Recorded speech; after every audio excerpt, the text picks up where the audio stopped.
You're listening to the Valley Labor Report with David Story and Jacob Morrison. Long-haired preachers come out every night. I try to tell you what's wrong and what's right. All right, folks, this is the Valley Labor Report. My name is Jacob Morrison, here with my co-host and fellow agitator, David Story. We've got on the line Dan from Madison. Dan, how do? Well, Jacob, David, good morning. Good morning. Happy New Year. Happy New Year. Happy New Year. A couple things. First off, I will say that I am a part of a union, you know that. And, you know, I have great benefits, and a lot of that is because the union fought for my benefits years ago, even before I started working here. What union are you a part of? If you don't have to answer if you don't want 462. to. 462. 462. Okay, good. It's good to hear from you, brother. Well, I appreciate it, man. But, you know, I'm going to touch on some things here. First off, there's a lot of elites in Washington, D.C. They go in there with all this hope and change, and they get in there, and then they open up their back pocket and get money from special interests. And I'll tell you that, you know, you don't have to worry about Russia. You do, but not as much as you have to worry about China. A lot of these elites, I think they're getting a little kickback from China, and I want to get your opinion on that. But also, you know, one thing I wanted to say, that you can give me an opinion on that, but the other thing I want you to give me an opinion on is the last 3.5 years. You know, guys, my 401k has never done that well. So there has to be some credit given to the administration for implementing some things. And you must admit, fellas, your 401k probably has, unless you didn't put it in proper places, I made a whole budget of it. And I made a lot of money. So explain that, but also explain the elites with China. And I'll hang up. Okay, thanks for the call. Thanks for the call, Dan. I mean, to touch on the 401k, you're absolutely right. The 401k has been booming. You know, a lot of people like to give Trump credit for the 401k. The fact of the matter is it's been on the same trajectory for the 8 years under Obama as well. You don't have to take my word for it. You can go in and look at the NASDAQ and the S&P numbers and see that the trajectory's been almost identical for the 8 years previous to the 4 years under Trump. So Trump has continued to grow the economy just like Obama did, which, you know, it's near impossible not to do coming out of the George H.W. Bush administration. And it wasn't entirely his fault, you know, the housing bubble and things like that. It was, you know, it's capitalism eating itself is what happened under the housing bubble. But, you know, my argument to my 401k is booming, and mine has too. I put 8% of my, I think 8%, maybe 10% of my check into 401k. But the fact is, most people can't afford to put money into their 401k. The large majority of working class people out there don't have any, unless they're in a union, and which you stated you were, so you probably had some good matching benefits for your 401k, as I do. Most people just simply can't. It goes back to the same talking points we've always made. It's the same talking points that Bernie Sanders has made. Most of your working class people don't have $500 in a savings account. If they don't have $500 in a savings account, chances are good they don't have a penny in 401k. So yes, the economy's been booming. Goldman Sachs, Citibank, all of these great capitalist ventures have been doing wonderfully, and the real wages adjusted for inflation for the average worker since 1979 has not changed one red cent. The top 1% has grown 138%. 138% since 1979, and we have decreased. And I you know, and on the 401k thing, I think it's important to point out how just even though, you know, our retirements are directly implicated by the performance of the stock market. For a lot of us that are able to have retirement, that's a luxury that not a whole lot of people have. But for those of us that are planning on retiring one day, our ability to do that is directly implicated in the stock market. But working people own so little of what is in the stock market that the gains that David and that yourself, Dan, have seen since 2016 and since 2008, like he said, the trajectory has been roughly the same. If you look at the S&P, you look at the NASDAQ from the bottom of the recession to 2020, and and if I just showed you that graph and didn't tell you the years, you couldn't tell me when Trump was elected. Like it looks that similar. It looks that similar. You couldn't tell me when Trump was elected. And that really speaks to what we were talking about before the break, is the fact that that we've got no matter whether you've got a Democrat or a Republican in office, the elite are winning and we are losing. I mean, I don't base my economic outcome on whether the NASDAQ or whether the S&P or whether the economy is booming. I base my economic stability on my savings account, my checking account, and what I'm able to purchase. And the fact is, it's not changing. Right. It's not changing for the vast majority of Americans, no matter how great the economy is. Right, and when you think about how much that working people have gotten from the stock market in our retirement accounts, just imagine thousands and thousands of times more than that is how much the wealthy are making off of the backs of our labor. Elon Musk, Jeff Bezos. Jeff Bezos has made $2,800 per second. Per second in 2020. We're going to be talking a little bit more about that later in the program. But the fundamental disparity and inequality there that exists not because of their work but because of our work, and they're profiting off of it. And then you mentioned that thing about China, and I think that obviously China is a bigger player in the global on the global stage than Russia is. Economically, for sure. But that's capitalism. That's capitalism. That's a capitalism. All of folks. these capitalists is shipping the jobs overseas. Look at the NBA. The NBA talking about when a couple of their players stepped out of line and said that they agree with the protest or that they support the right of protesters to protest in Hong Kong, the NBA stepped in and said, "Whoa! We've got a big market in China. You got to hold off on that. You got to hold off on that." So those. So what do we do to combat their influence over our politics and over our economy? I'm not totally sure, but I do know that we should have fair trade deals where workers are compensated fairly in China and in America. That's something that I am very passionate about. But we'll talk some more on the other side. Stay tuned.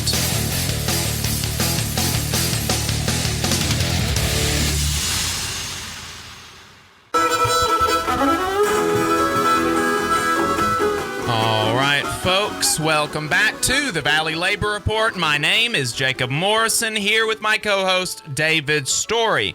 We were talking about the 401ks and stuff, and how those have been, those directly implicate obviously our retirement. And David, you were people's retirement. Right. And you made a good point about how 401ks, that's not actually where people's retirement used to come from. Used to, people had things called pensions, and in the Reagan era, they started pushing 401ks so that to more deeply tie working people to the stock market, to that way we think, when the elites do better, then we do better. And really, it's just, pushing off some crumbs off of the table. That way we don't get too rowdy. And that's not to say that we're not doing better. in the 401k. But what that is to say is that for the people that are in 401ks, we made a few dollars this past year. I made a pretty good bit this past year, but 99% of the people out there don't have 401ks. If they do, they're severely underfunded. You know, somebody may have 10,000, 15,000 in a 401k that's been put in there by their employer, and they're simply not making. And even compare that's that. not going to be a retirement. Right. And even compare that, you know, you had a good year, you had a good 2 years, you had a good 4, 5, 6 years. Yeah. Compare that to if you had a pension.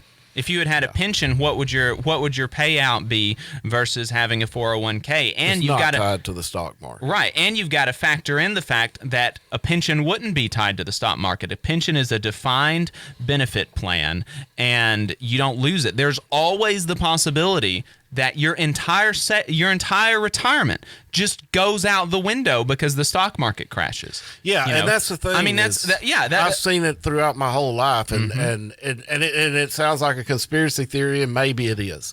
I don't know, but it seems awful funny to me that we continue. The stock market grows for 10 to 15 years, and then there's a tremendous crash, and everybody loses a fourth to a half of their investment in the stock market. And unless you're extremely wealthy, you have no ability to go back in and buy when those are cheap. So the people like Warren Buffett, the people like Elon Musk, the people like Jeff Bezos, they're able to go in and start and really hit the stock market hard when it's in a downturn, and they make millions upon millions of dollars. My dad had a pension and had a 401k right before he retired in 2001 when the World Trade Center crashes happened. It completely decimated his 401k just months before he was about to retire. The stock market is not the place for the working person to be completely dependent upon their retirement. It's not. It's a terrible place. And they say, well, so long as you don't take your money out, it'll grow back. Yeah, it'll grow back in 10 to 15 years. A lot of these people, when they retire, don't have 10 to 15 years. You constantly hear about people retiring, and they may live another 5 years if they're lucky. Right. This the game that they play in the United States. We work more than any other westernized country in the world, to the point that we work close to death, and that way they don't have to pay the Social Security that we've paid into for our entire lives. It's a scam, right? And the 401k is a scam. They tied it to the stock market, so we would do anything possible to keep the S&P and the NASDAQ to see line go up, and that's it is really sad, and you think about, like, when you're looking long term, and long term for me is, knock on wood, the Lord willing, long term for me is 60, 70 years. In all likelihood, my payout is going to be fine, probably. But let's say I get 60 years down the road, and then I don't have long term anymore. And what if a market crash happens 60 years from now? Exactly. And I lose everything. It doesn't help me. Or you lose half. Yeah, or you lose half. It doesn't help me that for 59 years and 6 months, the line went up. Yeah. If at the 60th year there's a big crash and I lose everything, doesn't mean jack squat that for 59 years the line went up. Doesn't mean anything. For people that retired in 2008, didn't mean anything that the line went up for 30 years, for 40 years. And to touch on his other point, because I think that we beat that to death. As far as the politicians being in the pocket of China, this has been a major talking point for the last year and a half in the Trump administration is China. And it's very intriguing that Mr. Trump produced most of his products in China. All of his ties, all of his merchandise that he sells on his website is produced in China. And, they've tried to tie Biden to this China thing. And I'll be the first one to say, I can't stand Biden. He wasn't my choice. He wasn't my second choice. He wasn't even my third choice. Wasn't my fourth, wasn't my fifth. But this all of a sudden now we're worried about China, where the last 20 years, whenever corporations was offshoring jobs to China, nobody was worried about China then, and I got into a little bit of an argument on Twitter, on Facebook just this past week with a guy that said, it's the problem of the manufacturers and somebody posted something about a big recall on these ceiling fans that are made in China from home. I won't even say the location, but they were being sold at one of the big box stores. And he said, it's the problem of the box store. They should have known what they were buying. And I'm like, no, it's not the problem of the box store. It's the problem of the American people. We continue to buy. We continue to eat our own in as much that we refuse to support labor that is producing things in the U.S. We're constantly and a lot of it's because we're not getting paid what we should be getting paid. So we have to settle for the absolute cheapest thing that we can find. Yeah, well, and we talk you're right. A lot of it has to do with the fact that, a lot of Americans are living paycheck to paycheck and they don't have money to spend on, if you pay somebody what they're worth, the product that they make is going to cost a little bit more, right? We know that.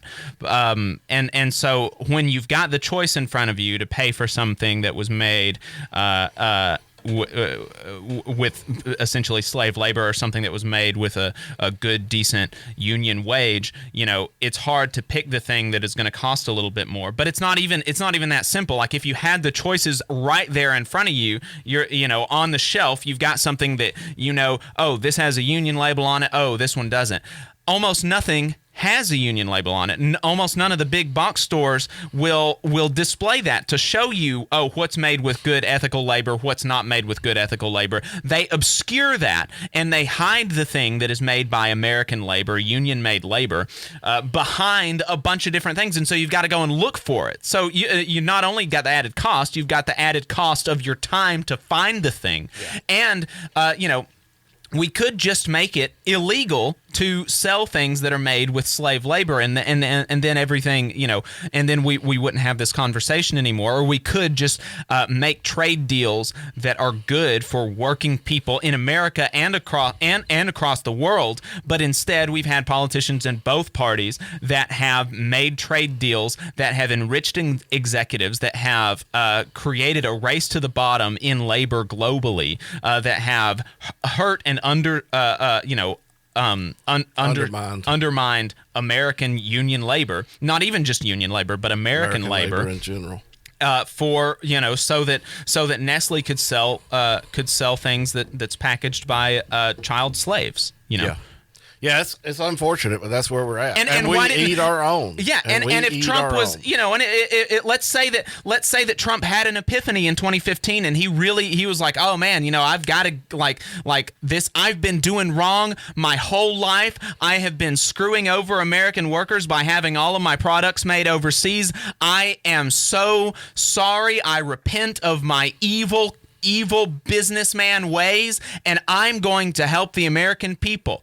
Why didn't he do it? Manufacturing, he didn't make any more manufacturing jobs in his tenure than Obama did. He didn't fundamentally change any of the trade laws that were created under Reagan or Carter or Clinton or Obama or Bush. I mean, why didn't he fundamentally change our relationship with China so that our companies don't have the option of using slave labor over there? Yeah.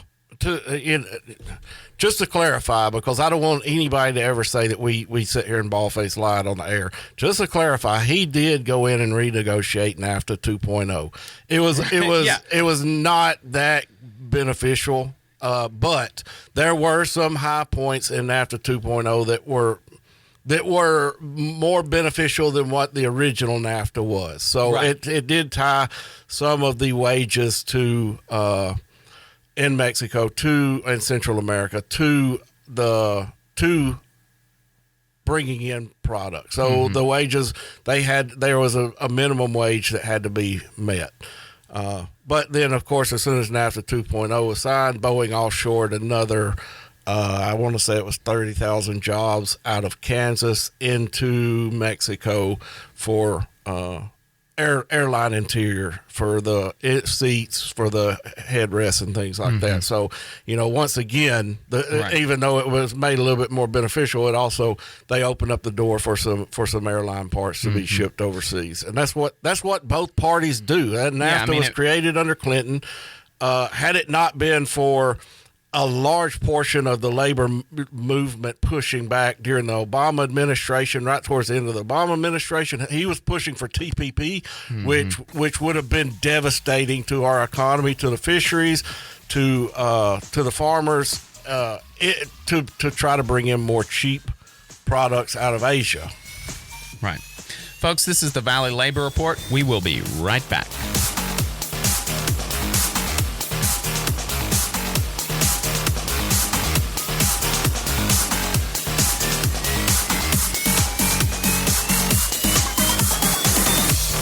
You're listening to the Valley Labor Report with David Story and Jacob Morrison. Thanks for tuning in, folks. We appreciate your time. If you want to see what we're up to throughout the week, get our snide quips about the news of the day, then you should follow us on social media. We're on Facebook at facebook.com/The Valley Labor Report. We're on Twitter at Labor Reporters. I'm on Twitter at JacobM_AL. David is on Twitter at Radical Unionist. That's spelled RADICL Unionist. If you missed part of the show and want to go back and watch it later, you can search YouTube for The Valley Labor Report and subscribe to our channel. You can go back and watch the full show there, and we also clip segments to release throughout the week. So if you don't want to watch the whole show, but maybe one of the conversations that we had seemed interesting to you, you'll be able to see just that conversation that way. We also upload the program on more than 11 different podcasting apps. So, to see if we are on your listening platform of choice, go to thevalleylaborreport.transistor.fm/subscribe, and we have a website, thevalleylaborreport.org. You can check out our work there. And finally, if you appreciate our work and want to help us stay on the air, consider throwing us a couple dollars a month on patreon.com/The Valley Labor Report.